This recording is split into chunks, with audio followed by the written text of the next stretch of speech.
para el mundo. IUS Canal Multimedia Radio.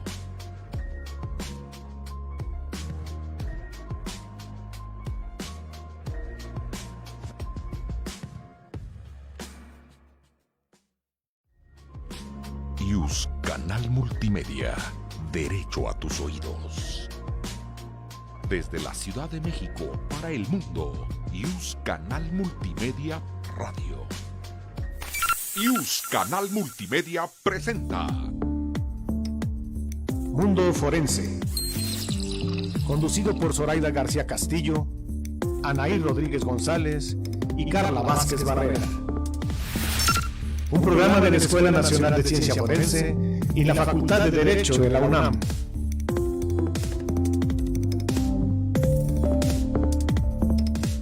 Muy buenos días. Les habla Anaí Rodríguez González en su programa Mundo Forense.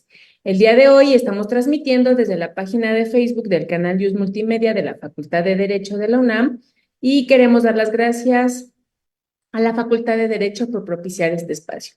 Les recordamos que estamos en la plataforma de canal IUS Multimedia y se retransmite por la página de Facebook de la Escuela Nacional de Ciencias Forenses, en donde nos pueden dejar sus preguntas y comentarios para nuestros invitados. Bienvenidos y bienvenidas. El día de hoy estamos muy contentas y contentos porque nos acompañan dos alumnos recién egresados de la Escuela Nacional de Ciencias Forenses, Mauricio Cardiel Domínguez y Héctor Ramírez Aparicio, para que conversemos sobre el tema Los retos en el análisis de casos de tortura, una aproximación didáctica. Me voy a permitir leer una breve semblanza de nuestros invitados. Mauricio Cardiel Domínguez es egresado de la Escuela Nacional de Ciencias Forenses y cuenta con diversos cursos que acreditan su conocimiento en temas de derechos humanos y violencia impartidos por la Comisión Nacional de Derechos Humanos, temas de procesamiento criminalístico impartidos por la ENACIF, además de haber cursado el Diplomado de Derechos Humanos desde la perspectiva de género impartido por la CNDH. Actualmente se encuentra realizando su servicio social en la Comisión Nacional de los Derechos Humanos en el programa formativo para la aplicación de los derechos humanos.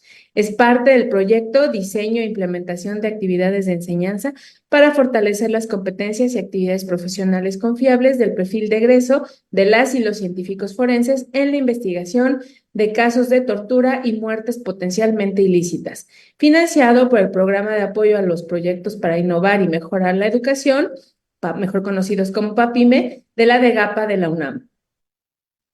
Héctor Ramírez Aparicio, por su parte, es egresado de la Escuela Nacional de Ciencias Forenses de la UNAM, ha tomado diversos cursos relacionados con criminalística, derechos humanos, perspectiva de género, tortura y atención a víctimas. Actualmente se encuentra realizando su servicio social como auxiliar en el programa de apoyo en los procesos de análisis forense y servicios periciales de la FGR en el Departamento de Genética Forense y cuenta con la beca del Programa de Apoyo a Proyectos para Innovar y Mejorar la Educación PAPIME en el proyecto que ya fue mencionado sobre temas relacionados con tortura. La Escuela Nacional de Ciencias Forenses busca formar científicas y científicos forenses especializados en la investigación de hechos analizados por la policía, ministerio público o tribunales. La formación integra docencia, investigación y divulgación con el propósito de aplicar el conocimiento científico en la justicia y en el Estado de Derecho. Los científicos y las científicas forenses juegan un papel crucial en casos de violaciones a derechos humanos, como lo son las torturas y las muertes potencialmente ilícitas, que enfrentan desafíos en su documentación, investigación y dictamen. La formación interdisciplinaria les permite abordar estos delitos colaborando con expertos en diversas áreas. De la importancia de este tema para la formación de las y los científicos forenses, hablaremos el día de hoy con nuestros invitados. Bienvenidos, Mauricio y Héctor, ¿cómo están? Estamos muy contentas y contentos de tenerles aquí. El día de hoy, la doctora Zoraida García Castillo no va a poder estar presente porque se encuentra cumpliendo actividades de carácter académico. Y al igual que a nuestros invitados, le doy la bienvenida a la maestra Carla Vázquez, que nos acompaña en la conducción de este programa. Muchas gracias, doctora. Bueno, pues para mí es un placer poder estar justo con Mauricio y con Héctor para que nos puedan platicar sobre este proyecto y sobre las formas didácticas, que yo creo que también es algo fundamental. La primera pregunta que me gustaría lanzar al aire es, ¿por qué les llamó la atención participar en el proyecto de innovación y mejora de la educación en temas específicamente de tortura? No sé quién quiera comenzar, tal vez puede ser Mauricio. Sí, hola, ¿qué tal? Buenos días. Pues, contestando a la pregunta de la profesora Carla, cuando salió la oportunidad y platicamos con la profesora Anaí sobre lo que implicaba el proyecto, eh, o sea, aparte de Héctor y yo, tenemos un grupo de compañeros, y desde el principio nos gustó mucho la idea, porque se nos planteó eh, la como necesidad de que en la materia de protocolo de Estambul y tortura pudiéramos como intervenir para justo hacer como casos didácticos y aparte, o sea, como para poder enseñar en la materia y creo que también lo vimos como una oportunidad como de aplicar como todo lo que hemos venido aprendiendo durante la carrera, ¿no? Porque justo lo que hemos estado platicando es cómo desde nuestro papel como científicos forenses podemos participar en estas investigaciones como de tortura y ejecuciones extrajudiciales. Héctor, no sé si tú quieras contarnos por qué para ti fue como interesante participar en este proyecto. Sí, claro, buenos días. Y de igual forma, se nos platicó acerca como de lo que hemos estado realizando, que principalmente ha sido como la integración de carpetas de investigación. Y pues a la hora de hacer todas estas actividades, o sea, realmente refuerzas los conocimientos de todo lo que viste a lo largo de la carrera. O sea, no solo como de materias en específica, sino como de una manera integral. O sea, puedes ver cómo analizar los contextos en lo que ocurre en ciertas áreas como, no sé, si vas a realizar un dictamen de criminalística que es relevante para tu caso, de genética, etcétera. Entonces, pues sí, me pareció muy importante reforzar todos estos conocimientos. Ujú. A ver, les platicamos un poco sobre de qué va el proyecto, ¿no? La universidad, como ustedes saben, tiene diferentes objetivos, que son dentro de ellos el fortalecimiento de la educación, ¿no? Que es una de sus principales misiones. Y con esta idea en la cabeza, lo que generamos desde la Escuela Nacional de Ciencias Forenses fue un proyecto en donde tratáramos de innovar y mejorar, ¿no? Ciertas estrategias didácticas para que las y los científicos forenses pudieran adquirir herramientas en dos temas muy importantes, bueno, en tres temas muy importantes, que son, en primer lugar, el uso y conocimiento de la investigación, documentación y dictaminación de posibles casos de tortura a través del Protocolo de Estambul. Luego, también la forma en que esto se interrelaciona con la existencia de muertes que son potencialmente ilícitas, ¿no? Y en los cuales o en las cuales se puede presuponer la existencia de actos previos de tortura, ¿no? Y que están contemplados en lo que conocemos en el mundo forense como el protocolo Minnesota. Y finalmente, un apartado muy importante que tiene que ver con el buen desarrollo y elaboración de las entrevistas forenses, que en los casos ahora me van a ayudar tanto Mauricio como Héctor a ahondar en eso. En los casos forenses y sobre todo de violaciones a derechos humanos, pues las entrevistas forenses son súper importantes para la obtención de la información que va a ser objeto de estudio, ¿no? Entonces, con este panorama que tenemos, pensamos como en generar estrategias, ¿no? Que pudieran ayudar a los alumnos a adquirir ese tipo de herramientas.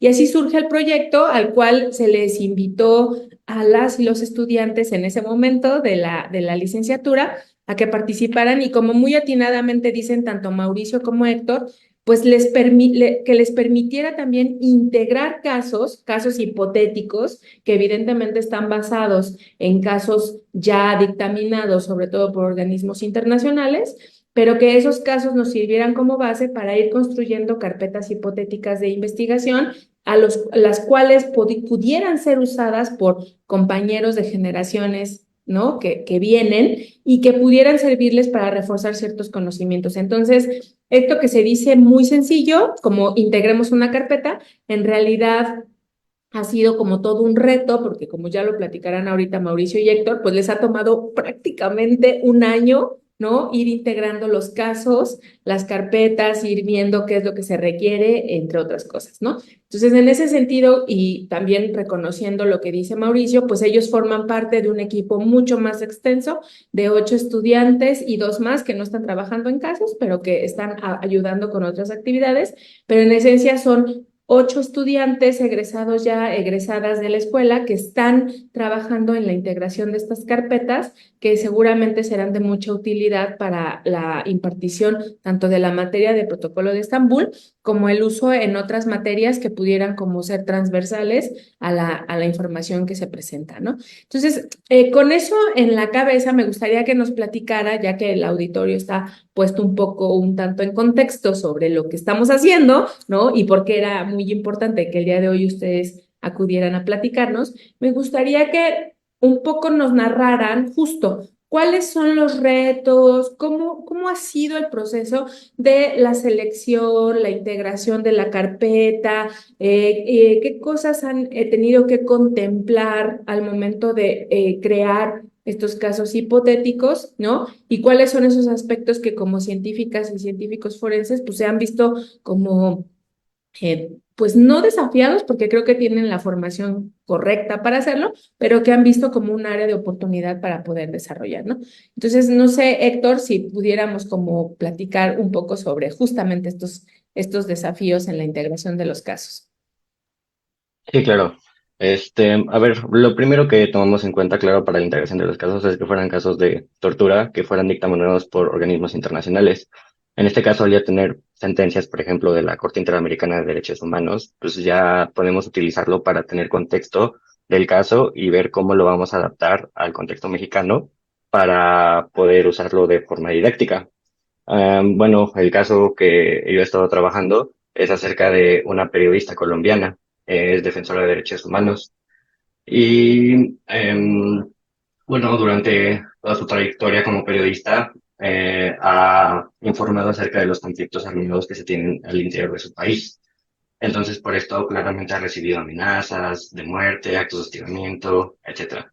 Cuando fue al interior de una cárcel a documentar hechos que pasaban adentro, como tráfico de armas y otros delitos de los cuales el Estado tenía conocimiento, fue interceptada y sufrió una violación por múltiples personas. Entonces, pues es un caso bastante amplio y lo primero que se necesita hacer es tener contexto, o sea, leer todo lo que se puede acerca de ese caso, la sentencia, si hay otros documentos emitidos por órganos internacionales como recomendaciones, los escritos de prueba, alegatos de clausura. También, bueno, tuvimos la oportunidad de que las audiencias fueron públicas, entonces se encuentran subidas en internet y las puedes ver. Entonces, eso es lo primero, tener contexto y ver acerca de lo que pasa en el caso. Y luego es informarse mediante notas periodísticas, etcétera, a cómo lo vas a integrar tú en un contexto mexicano. Durante este caso, algo que vimos muy claro es la falta de perspectiva de género, sobre todo porque se utiliza la tortura, o sea, bueno, la violencia sexual como un método de tortura. O sea, en este tipo de casos es necesario que se aplique un enfoque diferencial, ya que no estás hablando de una tortura que se pueda aplicar como, no sé, toques eléctricos, sumersiones, asfixias, etcétera, sino que ya se está hablando de desnudez forzada, tocar senos, glúteos, genitales, amenazas de violación sexual y violaciones sexuales. O sea, las víctimas de la tortura sexual se ven expuestas a un tipo diferente de tortura. Entonces, también decidimos como ver el contexto actual en México. Pudimos encontrar por ahí un diagnóstico sobre la tortura sexual cometido contra mujeres privadas, lo cual fue como una parte de la resolución de Casatenco, que a lo mejor Mauricio nos podrá hablar después de eso un poco. Y bueno, en este diagnóstico lo que pudimos ver era que se realizaron entrevistas a 1.280 mujeres privadas de la libertad. Esto es el 10% del total de la población de mujeres privadas de la libertad en México. Y se pudo ver que en los resultados el 73% de las mujeres refirió haber sido víctima de algún tipo de violencia y el 25% refirió a haber sido víctima de tortura sexual. O sea, es una práctica que se encuentra generalizada, o sea, de 2 a 3 de cada 10 mujeres fueron víctimas de tortura sexual según los resultados que encuentran. Entonces, pues también es importante reconocer estos puntos para integrar estos casos. Además, como con los enfoques un tanto interseccionales. Perdón, Carla, ibas a decir algo. Me parece muy interesante justo retomar la perspectiva de género ya como en la parte del asunto o del contexto en particular, porque han habido muchas modificaciones específicamente al Código Nacional de Procedimientos Penales. El año pasado se volvió obligatorio, no nada más como seguir los protocolos, sino para todas las autoridades observar el contexto de la persona para tener esta perspectiva de género. Me gustaría que pudieran retomar ese aspecto y ver un poco cómo es que han visto materializada o no su formación en estos campos, o si la parte de los casos reales o de este análisis de método de caso que están utilizando, pues digamos como que tiene áreas de oportunidad para la formación del científico y la científica forense. Mauricio, si nos puede ayudar justo a eso. Claro. Justo como comentaba Héctor, el caso, por ejemplo, que yo estoy viendo es el caso Atenco, donde, o sea, un contexto rápido, es una serie de abusos policiales que sufren justo grupos vulnerables. Por ejemplo, eran mujeres periodistas, mujeres que se dedicaban a la defensa de los derechos humanos y que acuden justo a esta como reunión como pacífica que ellas estaban haciendo, donde estaban recabando datos para su trabajo, ¿no? Que era ya sea ser periodistas o, como lo comentaba, la Defensoría de los Derechos Humanos.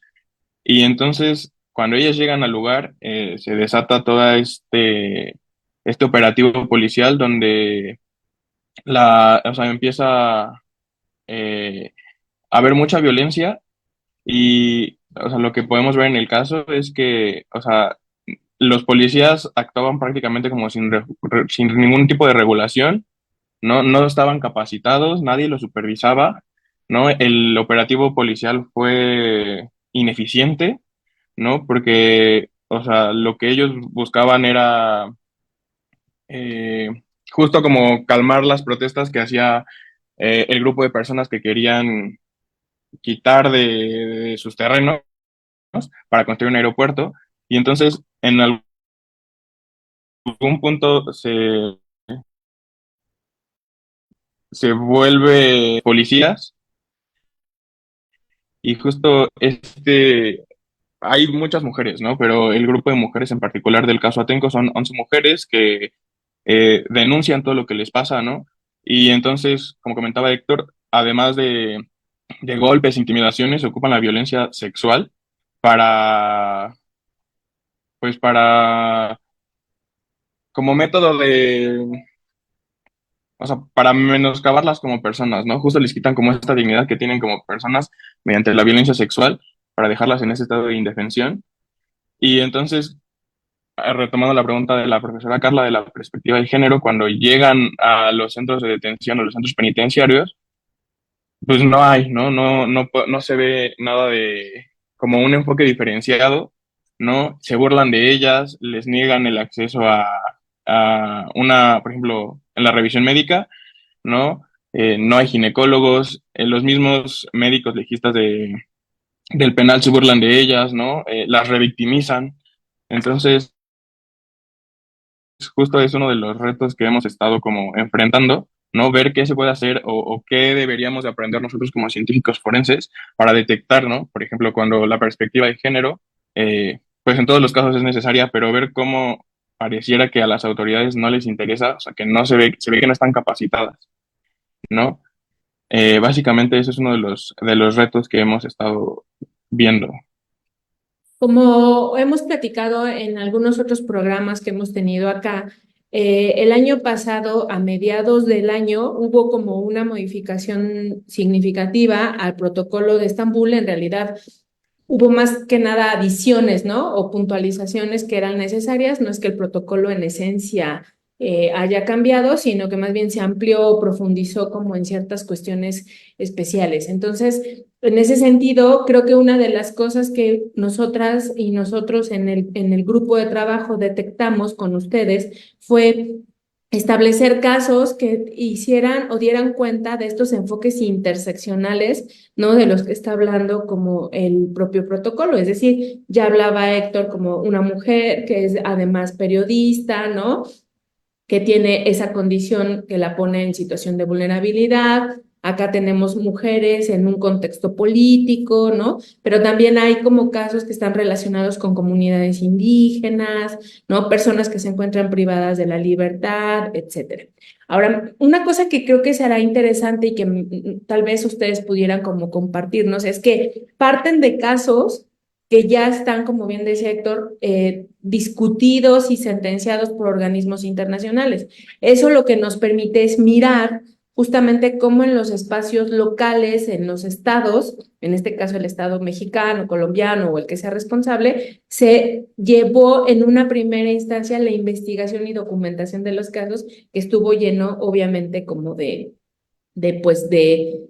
malas praxis, ¿no? De omisiones, de conductas revictimizantes, etcétera. Entonces, en ese sentido, me gustaría como que nos contaran cuáles han sido justo esos retos a los que se han enfrentado cuando ven y se acercan a casos así y mirar estas primeras aproximaciones que tienen las autoridades de procuración y de administración de justicia, porque no solamente son las fiscalías, sino también los órganos del Poder Judicial, que de pronto tienen una serie de irregularidades, pero que al momento de dictaminar sobre si hubo o no tortura, pues hay como unos huecos enormes, ¿no? Entonces, desde estos casos que ustedes han estado trabajando, ¿cuáles son estas irregularidades, ¿no? Estos vacíos, estas malas praxis que pudieron identificar al momento de investigar, documentar y dictaminar casos especialmente relacionados con temas de tortura?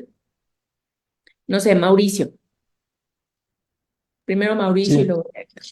este, pues yo creo que, o sea, de entrada, cuando empezamos a leer los casos, por ejemplo, como lo comentaba, ¿no? Son casos que organismos internacionales ya, o sea, ya los, o sea, se juzgan, ¿no? Por organismos internacionales, por ejemplo, en el caso Atenco es la Corte Interamericana de Derechos Humanos. Entonces, uno empieza a leer como el fondo, ¿no? Los hechos y al final de cuentas, lo que uno lee en la sentencia de la Corte es a la conclusión que llegó la Corte, ¿no? Y tenemos como, o sea, sí información sobre lo que ocurrió, pero no es toda la información, ¿no? Tenemos como algunos fragmentos, por ejemplo, de los exámenes médicos que se les hicieron a las mujeres, y entonces ahí empieza como uno de los retos, ¿no? O sea, empezar a ir un poco como más allá, ¿no? Tenemos solo una parte de lo que dijo el médico, ¿no? Pero, por ejemplo, no tenemos nada de las entrevistas, o sea, no hay nada de las entrevistas, ¿no? Y por más que estuvimos como buscando en artículos como de periódicos, no hay información, ¿no? Pues porque también se debe de proteger como esta parte como de las víctimas, ¿no? Para no revictimizarlas y que la información esté como al aire. Entonces, con lo poco que teníamos, ¿no? Empezamos a ver, sobre todo son, en el caso Atenco, son partes médicas. Entonces, por ejemplo, podemos ver que hay una mala descripción en las lesiones, ¿no? Y que incluso ya en el certificado médico dictaminan que no hay lesiones. Cuando lo contrastas con la declaración de la víctima, ¿no? Que, por ejemplo, te cuentan, ¿no? O sea, cómo las golpearon, en dónde las golpearon, ¿no? No lo que hacen por ejemplo, la fiscalía, pues no, o sea, lo omiten, son omisos, ¿no? Incluso algunas que tuvieron que suturar en la prisión, ¿no? Por ejemplo, sin anestesia ni nada, lo único que ponían era como, ah, pues tiene, no sé, algún hematoma, pero no eran, o sea, no eran detallados, ¿no? O sea, el tipo de lesión, el color, las medidas, ¿no? O sea, ese tipo de cosas que son importantes para después como contrastar, ¿no? O sea, tengo la declaración de la víctima y luego tengo el informe médico y la entrevista con el psicólogo. Entonces, son esos como huecos que encontramos en la investigación y además no hay fotografías, no hay esquemas, eh, ade- el- eh, revictimizan a las víctimas porque cuando les hacen estos exámenes médicos, se los hacían enfrente de otras personas, ¿no?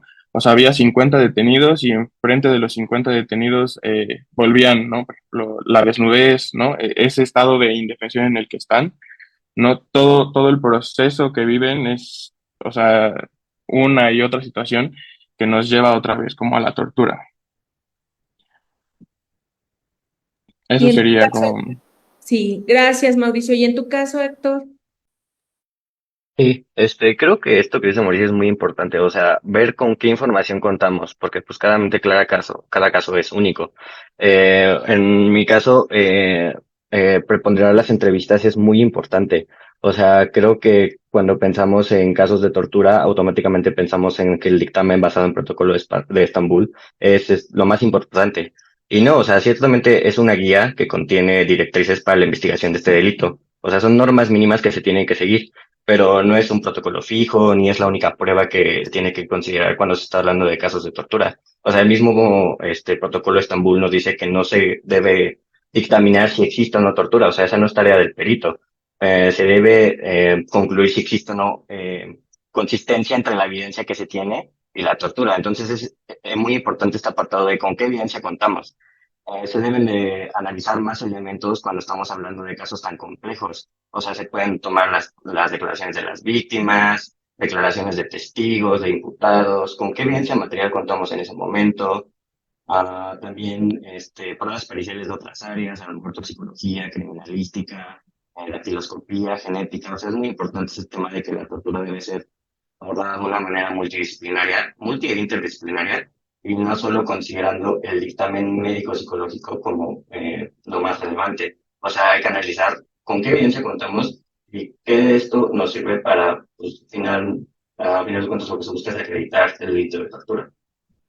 Aunque en realidad creo que también eso es como un gran aprendizaje, ¿no? Porque creo que en la práctica justamente es uno de los retos a los que se enfrentan las personas que dictaminan este tipo de casos. Es decir, como son delitos que son son de ocultamiento, ¿no? La información a la que vas a poder accesar pues es como muy compleja, ¿no? Ahora, ustedes en ese sentido, ¿qué parte de digamos, como la integración de estos casos, cómo abona a su formación de científicas y científicos forenses? Porque, como bien decía Héctor, pues pones en práctica un montón de cosas que vas aprendiendo en la carrera, pero creo que también eso les sirve para identificar áreas de oportunidad, ¿no? A lo mejor de pronto decir, ah, mira, o sea, sé hacer tal cosa, pero a lo mejor necesitaría como profundizar más o adquirir más herramientas, no sé, se me ocurre en la entrevista, ¿no? En entrevista forense porque me doy cuenta como de la importancia. Esa es una cosa que quisiera yo preguntarles, ¿no? Dentro de estos ejercicios y toda esta experiencia que han tenido durante un año, ¿no? De ir integrando carpetas, ¿cuáles son esas cosas que ustedes han puesto en práctica como profesionales de las ciencias forenses? Y también, ¿cuáles son esas áreas de oportunidad, ¿no? Que además de pronto dirían, si yo tuviera que invertirle, ¿no? En una formación o en especializarme en ciertas cosas para poder adquirir herramientas, sería en estos aspectos, ¿no? Que creo que es algo que también te da luz cuando haces este tipo de ejercicios. No sé, Héctor. Pero Héctor, te pediría, por ejemplo, que no sé si puedes como acercarte un poco más al micrófono de tu compu o algo, porque de pronto como que te vas y se escucha, o hablar más fuerte, porque se escucha un poquito lejos tu sonido. Sí, bueno, igual hablar un poco más fuerte porque los micrófonos los tengo aquí, Ahí estás pero, perfecto. ok.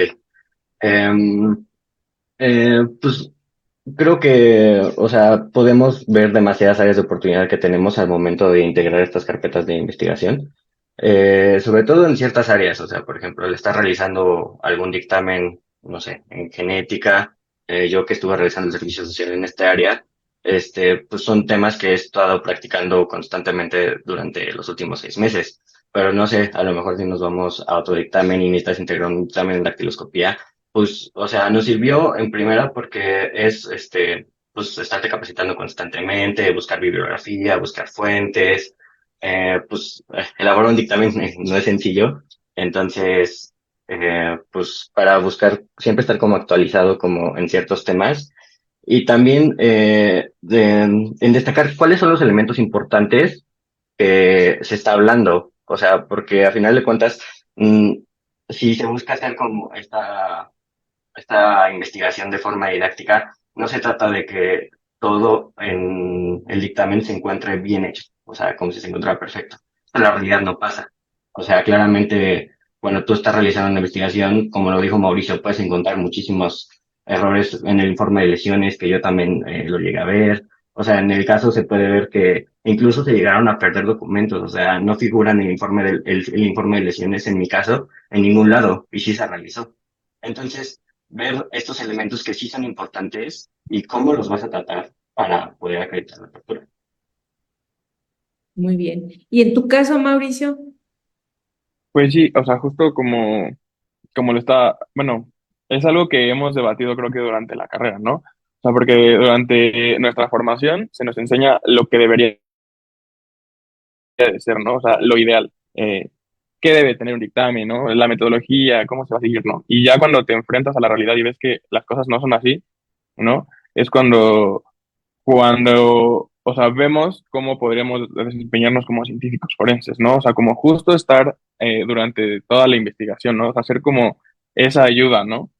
Y también algo que me parece interesante es que, o sea, no, bueno, por ejemplo, en mi caso nos dimos cuenta como de otros alcances que tiene, por ejemplo, en el caso de psicología, ¿no? Durante la carrera vemos como entrevista y ese tipo de cosas, pero, por ejemplo, estamos integrando un dictamen psicosocial, ¿no? Es algo que durante la carrera nunca lo abordamos. Y entonces como justo descubrir que siempre hay algo, o sea, como algo más que aportar o algo más que investigar, eso está como muy interesante. Además es una nueva forma de poder analizar los asuntos, primero porque son reales, segundo porque están partiendo de la resolución hacia atrás y creo que también eso puede ayudar a establecer criterios mínimos de qué tendría que hacer el Ministerio Público, con qué herramientas debería contar, qué debería existir en esta integración de las carpetas de investigación, sobre todo porque los casos, pues como lo han comentado, tienen relación con la Corte Interamericana de Derechos Humanos. Para que llegue un caso de esta naturaleza es porque el Estado no ha cumplido con este deber de hacer una buena integración en la carpeta de investigación. Y además yo creo que es muy importante como de partir de ciertos estándares mínimos que debería tener no solo para el delito de tortura en particular, sino la misma integración de las carpetas de investigación, ¿no? O sea, el hecho de que no estén el informe de lesiones o que no hay un peritaje o que falte una hoja no es casualidad en los procesos penales. Entonces, en este sentido, a mí me gustaría que ustedes pudieran decirnos algunos puntos en donde ustedes ya como científicos forenses pueden aportar a mejorar las investigaciones, no solamente de tortura, sino bueno, se utiliza este ejemplo porque hacia allá va el proyecto, pero que ustedes puedan decir, bueno, si nosotros estuviéramos en fiscalías, lo que podríamos apoyar a el Ministerio Público sería en tal, tal, tal. O podríamos ayudar a la defensa o podríamos ayudar a las víctimas a que hagan ciertas solicitudes sobre hechos en particular. Se tiene mucho este mito que las personas o los que están siendo acusados por un delito recurren al protocolo de Estambul como una estrategia de defensa y no es algo que se ha generalizado y a mí me gustaría justo que pudieran ustedes decir cuáles serían estos puntos que a partir de este proyecto tiene cabida la ciencia forense en el ámbito de la procuración de justicia de este país. ¿Quién gusta empezar? Héctor o Mauricio, adelante. Sí, este, a ver, algo que mencionaba Mauricio hace rato y es muy importante en cuanto al papel del científico forense es en la atención de víctimas y en la revictimización. O sea, en estos casos claramente podemos ver, sobre todo en estos casos de tortura sexual, o sea, se ve muy diferenciado, pero en general se puede ver que la atención a víctimas de manera general no es la mejor. en nuestro caso vimos que la víctima fue obligada a declarar en dos ocasiones distintas. O sea, esa es una revictimización, o sea, grandísima, que te estén obligando a decir lo mismo una y otra vez. O sea, tal vez buscando alguna incongruencia, o sea, si no se está aportando nueva información. Y sobre todo porque en este caso a la víctima se le puso una carga muy importante, que es la carga de la prueba. O sea, el Estado no estaba así realizando su trabajo como debía, y es por esto que la víctima se vio obligada a ella realizar la investigación. O sea, entonces, el papel del científico forense aquí es muy relevante en cuanto a la atención a víctimas para siempre evitar esta revictimización. Y también en las líneas de investigación que se van a realizar respecto al delito, o sea, algo también que vimos en este caso es en cuanto a la tipificación. Por ejemplo, en primera instancia, este caso fue tipificado como violencia sexual. O sea, no se estaba hablando de la tortura, solamente se considera la violencia sexual. Pero se tiene que dar este análisis de contexto más grande para conocer que, o sea, esa violencia sexual tuvo una finalidad. O sea, se buscaba coaccionar a la víctima, que dejara de realizar sus actividades, mandar un mensaje a otras mujeres periodistas para que no realizaran estas actividades.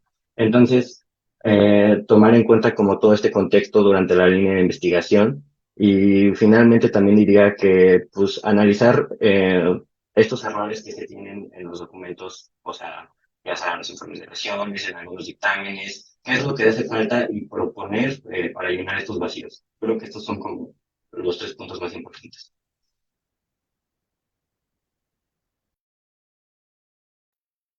¿Y tú, Mauricio?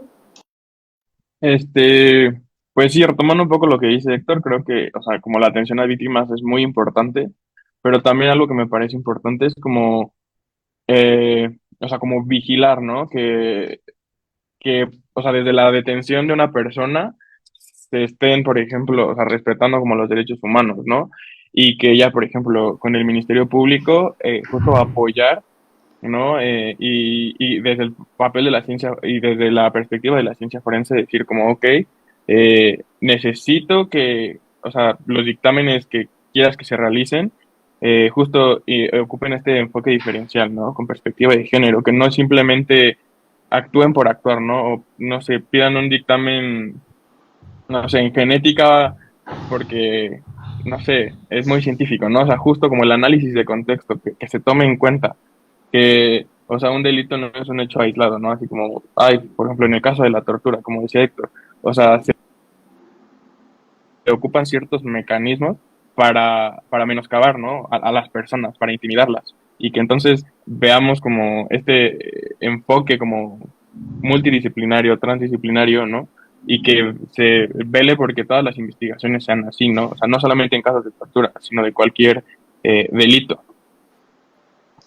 Yo considero que se tienen que fortalecer también como estos conocimientos o el poder trabajar de manera multidisciplinaria, porque creo que hay muchos protocolos o muchas leyes que pueden, digamos, ir tratando de normar o dar pasos para los servidores públicos. Y el problema es que está este manual o este protocolo de Estambul, hay protocolos que buscan tener cuidado sobre todo en las detenciones, hay leyes que regulan el uso de la fuerza.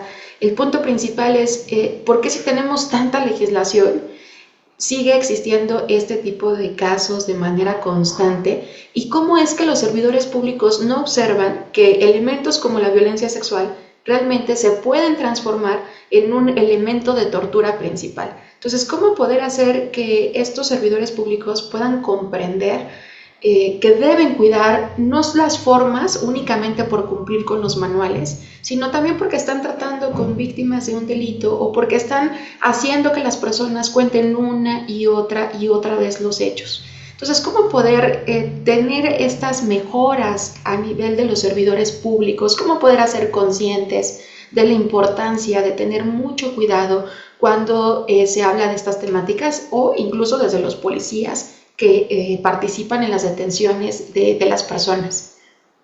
Mauricio. Sí, pues yo creo que eso es un reto muy grande, ¿no? Porque pareciera que el torturar a las personas o ocupar malos tratos, ¿no? Es la regla y no la excepción, ¿no? Porque eh, es, creo que o sea, las personas viven con miedo, ¿no? Justo de denunciar, ¿no? ¿Por qué? Pues porque no tienen como esta confianza en las autoridades, ¿no? Porque pues ya cualquier, ¿no? Policía te amenaza, o sea, vivimos, o sea, justo en el momento histórico en el que vivimos, sobre todo en México, ¿no? Donde vivimos como esta ola de violencia.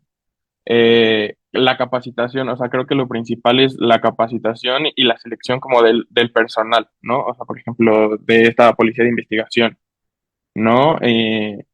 Pues porque muchas veces, o sea, sí hay, por ejemplo, toman cursos, ¿no? Pero pues realmente solamente el tomar un curso no, pues no va a hacer que cambies como tu forma de pensar sobre una situación, ¿no? Eh, entonces, hoy en día, eh, creo que las autoridades tienen como muy normalizada la violencia, ¿no? Y entonces, justo me pareciera que dar como cursos no solamente es la solución, sino, eh, no sé, es que creo que es un reto muy, muy grande, ¿no? Eh, como cambiar el sistema de una vez, pero creo que ir como poco a poco, ¿no? Cosas que hemos visto, ¿no? O sea, se están como modificando las leyes, ¿no? Y es como ir impartiendo esta cultura, no solo a los policías, sino también a los ciudadanos, ¿no? Que no solamente vamos, o sea, las autoridades no siempre son malas. Entonces creo que es intentar cambiar un poco este chip que tenemos de, pues, voy a ir a denunciar, pero no sirve de nada, ¿no? También hay que intentar confiar un poco en las autoridades y que hay personas que sí hacen su trabajo y que hacen bien su trabajo, o sea, que no todas las personas son negligentes en lo que hacen. Entonces creo que es como ir como intentando hacer el cambio como poco a poco para que conforme avance el tiempo las personas tengan un poco más de confianza en el sistema. Y además pienso que, o sea, creo que esto es muy importante porque no pasa solamente por tomar cursos, porque también esos cursos pueden no estar como adecuadamente encaminados a perfeccionar estas herramientas o estas habilidades, sino además como entender un poco lo que decía Héctor, ¿no? La naturaleza de un delito como la tortura y todas las demás violaciones a derechos humanos, ¿no? En los contextos en los que se dan, creo que eso es algo también que poco a poco desde la parte forense se va incorporando de una manera muy, muy esperanzadora, ¿no? Como que los análisis sean mucho más complejos, que abandonemos esta parte unidisciplinar en donde todo se explica desde una sola plataforma teórica, ¿no? Sino empezar como realmente a entretejer conocimientos y a mirar justo en los contextos sociológicos, políticos, económicos, históricos, incluso los microcontextos, como en el caso que platicaba Héctor, ¿no? De un centro penitenciario que opera bajo ciertas lógicas, ¿no? Hasta un ambiente mucho más comunitario como es una comunidad originaria o una comunidad indígena, ¿no? Entonces, creo que esta parte como de poder integrar de una manera mucho más transdisciplinar es el reto que se tiene como en estas dinámicas de este tipo de delitos, ¿no? Entonces creo que ahí, como bien dice Mauricio, no pasa solamente por la capacitación, sino por el contenido de esas capacitaciones que sean como con unas visiones mucho más integrales, ¿no? No revictimizantes, etcétera. Estamos casi terminando el programa y sé que ustedes hicieron una selección de un cortometraje que estuvo como hace poco, bueno, hace un par de años, ¿no? O casi 3 años, y que causó mucho revuelo que se llama La Bestia. Entonces, me gustaría que nos platicaran, no sé, Héctor, por qué por qué hicieron esa selección, de quién es el cortometraje y por qué lo recomiendan a nuestro auditorio. Sí. Este, bueno, la selección de este cortometraje general, fue por esto que acabo de mencionar respecto a los contextos de la tortura. O sea, este cortometraje, el cortometraje de Bestia ay, no me acuerdo el director, Hugo Covarrubias. Este, se da en un contexto de la dictadura en Chile, o sea, de la dictadura de Pinochet, y habla de Ingrid Olderock, la cual pertenece a la policía, bueno, a la DINA, y realiza, bueno, entrenó a sus perros para que violentaran sexualmente a las víctimas, y esto lo utilizaron como un método de tortura. Este documental los cogimos principalmente por esto de los contextos. O sea, se da en contextos muy complejos. O sea, ya sea de conflictos armados internos, de guerras civiles, dictaduras, y la tortura se suele utilizar como un método de investigación. O sea, creo que en algún punto eh, fue considerada la tortura es necesaria para realizar una investigación, cuando pues realmente no es así. O sea, la tortura se usa para fabricar culpables, y este tema que mencionó la maestra Carla acerca de cómo pensamos algunas personas que cuando se alega tortura es para simplemente liberar a una persona que sí es culpable. O sea, creo que ese tipo de casos, o sea, son los mínimos. O sea, hay que analizar realmente cuál es la finalidad de la tortura en estos contextos. Y no sé si Mauricio quiera aportar algo. Sí, igual, eh, justo algo que me parece importante que menciona Héctor es que la historia de esta mujer, ¿no? Que es parte de la policía y que además de entrenar perros, tuvo como a su cargo el entrenar a diversas mujeres policías. Y entonces me recordó cuando justo llevábamos, bueno, tomé la clase de tortura, ¿no? La de un texto que leíamos de Hannah Arendt, de la banalidad del mal, ¿no?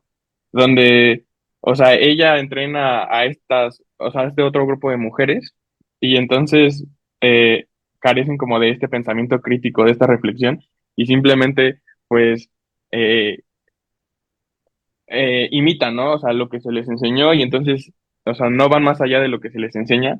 Y aparte, el cortometraje creo que es, eh, o sea, como de una forma como muy simple, eh, ilustra de una forma muy gráfica lo que hace esta mujer, ¿no? Y un poco cómo es como ella piensa y justo pues, lo relacionamos como con otro caso que tenemos, ¿no? De una masacre a grupos indígenas, ¿no? Que igual, o sea, ella tenía como muchas ideas como nazistas y así, pero creo que eso es algo muy, muy padre, que de imágenes muy simples es como muy gráfico lo que puedes entender. Sí, así es.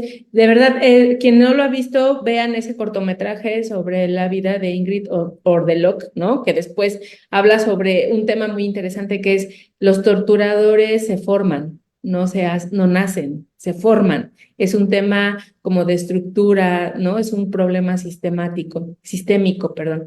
Entonces, véanlo, de verdad que como dicen, de manera muy gráfica y muy rápida van a poder entender muchas cosas. Pues les agradecemos mucho su presencia en este programa de hoy. Gracias, Héctor, gracias, Mauricio. Y pues en breve estaremos como sabiendo más de los resultados de este proyecto, que seguramente pues serán como de utilidad para la formación de sus compañeros y compañeras en la escuela. Les hacemos una atenta invitación para que envíen sus trabajos, recuerden, a la tercera edición del Simposio Estudiantil de Estadística Forense. La fecha límite, recuerden, de la recepción de los trabajos es el 2 de febrero de este año, o sea, ya el viernes. Y para mayor información pueden consultar la página de la escuela y nuestras redes sociales, donde encontrarán los enlaces en donde pueden hacer el registro de sus trabajos. Muchísimas gracias y nos vemos la próxima semana. Que pasen un buen día. La Facultad de Derecho agradece a quienes realizaron este programa, conductores, invitados y productores. Gracias. Muchas gracias, un abrazo. Gracias. Rafa, Eduardo. En News Bye. Gracias. Multimedia. Listo, chicos. A tus oídos.